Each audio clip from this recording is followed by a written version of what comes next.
Hi friends, welcome to Bangla activity চ্যানেলে সবাইকে স্বাগত। বর্তমান পশ্চিমবঙ্গের ডিএ পরিস্থিতি কি? রাজনৈতিক মহলে তো চাপানুতর চলছেই, আপনারা জানেন। তার মধ্যে বিশিষ্ট আইনজীবীরা এবং আন্দোলনকারীরা তাদের কি বক্তব্য উঠে আসছে এই বিষয়ে এই ভিডিওতে আমরা দেখব। বিভিন্ন বিশিষ্ট আইনজীবী এবং যারা হচ্ছে ডিএর আন্দোলনের মূল যে মুখ, যারা আন্দোলনের যারা নেতা এক প্রকার, তো তারা কখন কে কি বলছেন এই ডিএ সম্পর্কে বিস্তারিত এই ভিডিওতে আমরা একটু জেনে নিই। কারণ এই মুহূর্তে ডিএ নিয়ে সব কিছুই চুপচাপ হয়ে গেছে। আজ এসএসসি এসএলএসটি 2 তার হচ্ছে যে অনলাইন ফর্ম ফিল আপ শুরু হওয়ার কথা, তো এখনও পর্যন্ত যেহেতু শুরু হয়নি, এদিকে আবার আপনারা জানেন বিকাশ ভবন অভিযান চলছে যারা চাকরিহারা, তো সব মিলিয়ে পুরো রাজ্যের পরিস্থিতি এই মুহূর্তে একটা বিরাট বাজে পরিস্থিতি রয়েছে। তার মধ্যে আবার অগ্নিকাণ্ড আপনারা জানেন। তো সমস্ত বিষয় নিয়ে এই মুহূর্তে একটা থমথমে অবস্থায় রয়েছে কিছুটা ডিএর ব্যাপারটা পুরো থমথমে অবস্থায়। ডিএ নিয়ে আর কোনো উচ্চবাচ্য কোথাও শোনা যাচ্ছে না, এই মুহূর্তে সবাই চুপচাপ। স্টেট গভর্নমেন্ট এমপ্লয়িজের সাধারণ সম্পাদক মলয় মুখোপাধ্যায় তিনি ইতিমধ্যেই জানিয়েছেন যে সুপ্রিম কোর্টে যাওয়ার কথা যেটা রাজ্য সরকার বলছে, যে এই যে ডিএ কিভাবে দেবে সেই গণনা করতে নাকি তার সেই ব্যাখ্যা চাইতে সুপ্রিম কোর্টে যাওয়া হবে। তো এটা উনি বলেছেন যে যদি আমাদেরকে ডেকে আলোচনায় বসতেন রাজ্য সরকার, তাহলে আমরাও ঠিক পথটা দেখিয়ে দিতে পারতাম বা বোঝানোর চেষ্টা করতাম যে কিভাবে সব কিছু মেনটেন করে ডিএ দেওয়া যাবে, কোনো অসুবিধা না করে আর কি। বকেয়ার যে 15% সেটা ঠিকঠাকভাবে কিভাবে দেওয়া যাবে আলোচনা করলে আমরা বলে দিতে পারতাম। তার কারণ রোপা 2009 যে রুলস ডিএর, তো সেখানে কিন্তু মহার্ঘ ভাতার প্রদান করার যে নিয়ম কানুন পুরোটাই কিন্তু ডিটেলসে সেখানে দেওয়া রয়েছে। সেই নতুন হিসাব করতে আর সুপ্রিম কোর্টে যাওয়ার কোনো দরকার নেই, এমনটাই মলয় মুখোপাধ্যায় জানিয়েছেন। এরপরে ইতিমধ্যে আমরা যে সংগ্রামী যৌথ মঞ্চের সাধারণ সম্পাদক মেনলি আহ্বায়ক ভাস্কর ঘোষ, তো উনি কি জানিয়েছেন? উনি জানিয়েছেন 27শে জুন ওনাদের পক্ষ থেকে ডেডলাইন দেওয়া হয়েছে রাজ্য সরকারকে। তার মধ্যে যদি ডিএ প্রদান না করে বকেয়ার 25%, তাহলে কিন্তু তারা বৃহত্তর আন্দোলনে নামবেন এবং সমস্ত কর্মচারীদেরকে এবং আপামর জনসাধারণকে তাদের পাশে থাকার জন্য আহ্বান জানিয়েছেন। সবাইকে ঐক্যবদ্ধভাবে থাকার নির্দেশ দিয়েছেন, কোনো গুজবে কান না দিয়ে ঐক্যবদ্ধ থাকার কিন্তু তিনি বলেছেন। তো এই অবস্থাতে এখন কোর্টের বিষয়বস্তু রয়েছে, যেহেতু সুপ্রিম কোর্টের নির্দেশ ছিল 4 সপ্তাহের মধ্যে ডিএর যে কীভাবে প্রদান করা হবে তার বিজ্ঞপ্তি প্রকাশ করা। ইতিমধ্যে গতকাল সেই 4 সপ্তাহের যে ডেট সেটা শেষ হয়ে গেছে, আজকে একদিন বেশি হয়ে গেল। তো এখনও পর্যন্ত কিন্তু ডিএর ব্যাপারে কোনো বিজ্ঞপ্তি প্রদান করা হয়নি, এবং প্রদান করা হয়নি মানেই আমি আগের ভিডিওতেই বলেছিলাম, যদি ডিএ দেওয়ার সঠিক সদিচ্ছা থাকে তাহলে বিজ্ঞপ্তি সময় মতো প্রকাশিত হবে, আর যদি না থাকে সেক্ষেত্রে বিলম্বিত হতে পারে এবং আগামী 27 তারিখ পর্যন্ত আমাদেরকে অপেক্ষা করতে হবে। তো দেওয়া হয় কি না, তার মধ্যে কোনো বিজ্ঞপ্তি হয় কি না। অলরেডি যে 4 সপ্তাহের মধ্যে বিজ্ঞপ্তি দেওয়ার কথা, সেই বিজ্ঞপ্তির দিন কিন্তু পেরিয়ে গেছে, সুপ্রিম কোর্টের কথা অমান্য অলরেডি হয়ে গেছে। যাই হোক, তো এখন 27 তারিখ, যেহেতু আরও 2 সপ্তাহ টাইম রয়েছে, পরবর্তীকালে বিজ্ঞপ্তি জারি করে দিয়ে দিতে পারে এবং বলতে পারে আমাদের বিজ্ঞপ্তি করতে একটু দেরি হয়েছে। সেক্ষেত্রে মার্সি হয়ে যাবে, যদি ক্ষমা হয়ে যাবে, যদি 27 তারিখের মধ্যে বকেয়ার যে 25% সেটা প্রদান করা হয়। আর যদি না করা হয় তখন তো কন্টেম্পট অফ কোর্ট সেটা হবে, এবং ভাস্করবাবু ইতিমধ্যেই জানিয়ে দিয়েছেন যে আমরা আদালত অবমাননার যে মামলা সেটাও করব। এদিকে এই প্রসঙ্গে আরও একটি, এবার বিশিষ্ট আইনজীবীরা তারা কি জানাচ্ছেন না, বিশিষ্ট আইনজীবী বিকাশ রঞ্জন ভট্টাচার্য প্রবীণ আইনজীবী, তিনি জানিয়েছেন যে যদি এই বকেয়া 25% সময় মতো রাজ্য সরকার না দেয়, তাহলে আখেরে এমপ্লয়ীদেরই লাভ হবে, অর্থাৎ কর্মচারীদেরই লাভের ব্যাপারটা তিনি দেখছেন।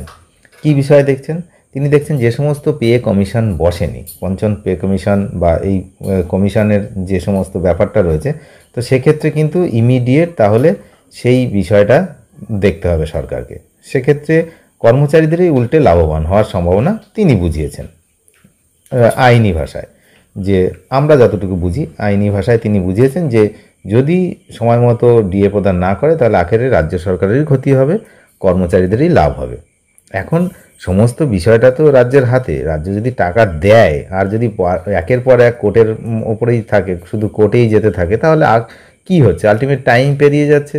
আমাদের যারা হচ্ছে প্রবীণ নাগরিক রয়েছেন বিশেষ করে তাদের টাকাটা তারা সময় মতো পাচ্ছেন না, অনেক দিন ধরে আটকে আছে।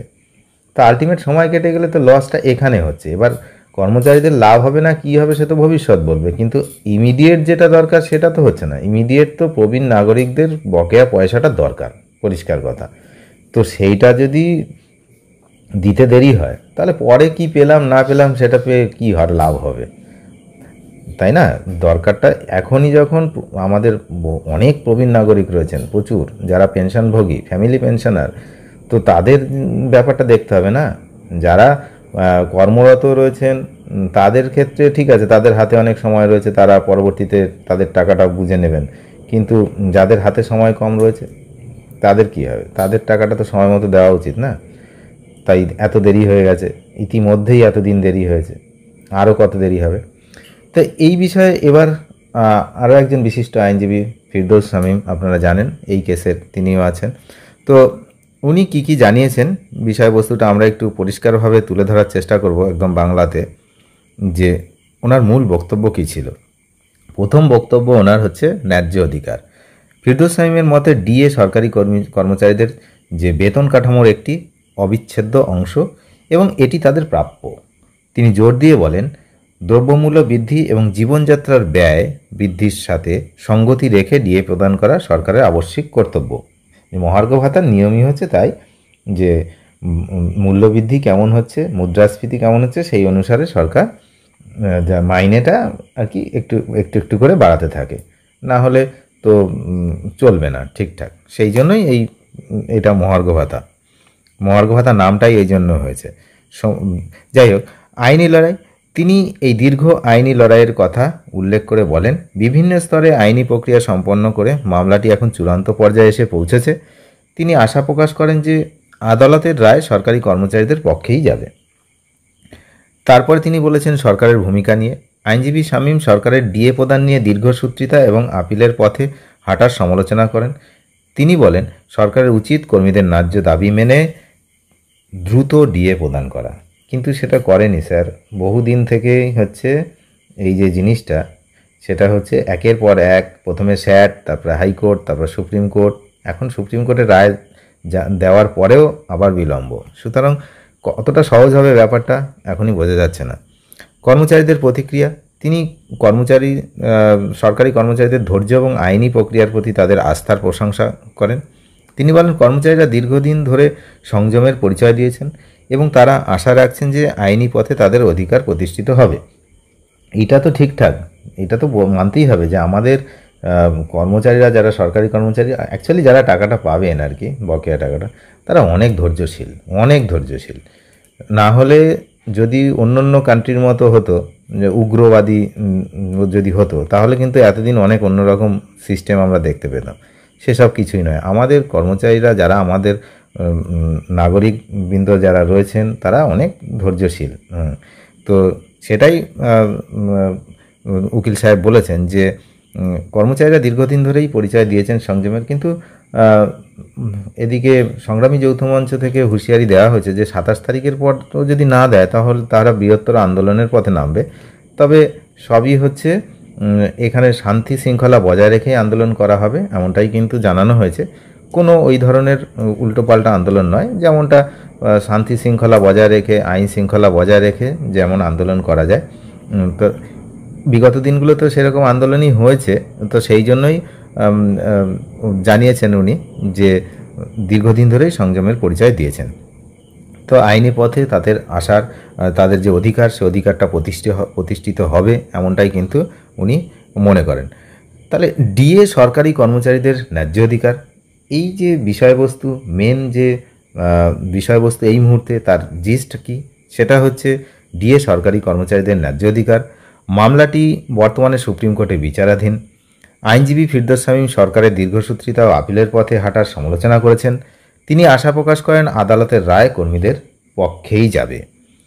তো এই অত্যন্ত গুরুত্ব এই ডিএ মামলা নিয়ে আইনজীবী ফিরদৌস শামীমের এই বক্তব্য এবং সরকারি কর্মচারীদের যে অধিকার, সেই অধিকারের উপরে তিনি আবারও আলোকপাত করেছেন এবং যে অধিকার, তাদের অধিকার, ন্যায্য অধিকার পাওয়া উচিত।